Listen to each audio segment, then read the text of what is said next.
माझं नाव संगीता दिगंबर नरगिडे, राहणार मोहोळ, तालुका मोहोळ, जिल्हा सोलापूर. मी स्वतः 13 वर्ष झालं ह्याच्यामध्ये काम करते, आयुर्वेद मेडिसिन क्षेत्रामध्ये काम करते. पण मला 3 महिन्यापासून गुडघ्याचा त्रास होत होता.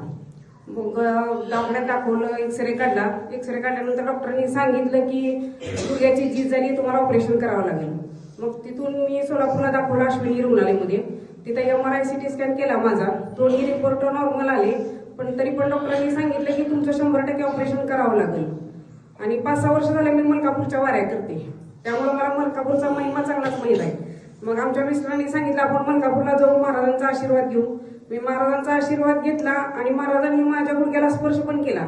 मला 2 वाऱ्यातच फरक पडला. मला बसायला येत नव्हतं, माझा गुडघा सुद्धा फोल्ड होत नव्हता. पायऱ्या चढताना एवढा त्रास व्हायचा की आता म्हणजे असं घामी गुम व्हायचे मी पायऱ्या उतरायताना चढताना.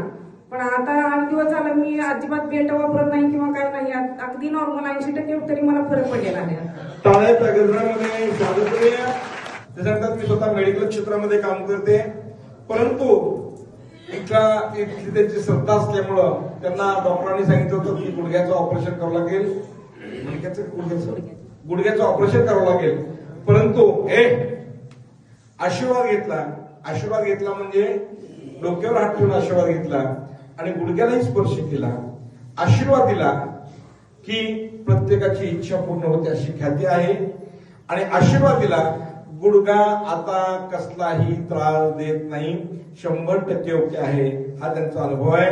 टाळ्याच्या गजरामध्ये त्यांचं स्वागत करूया.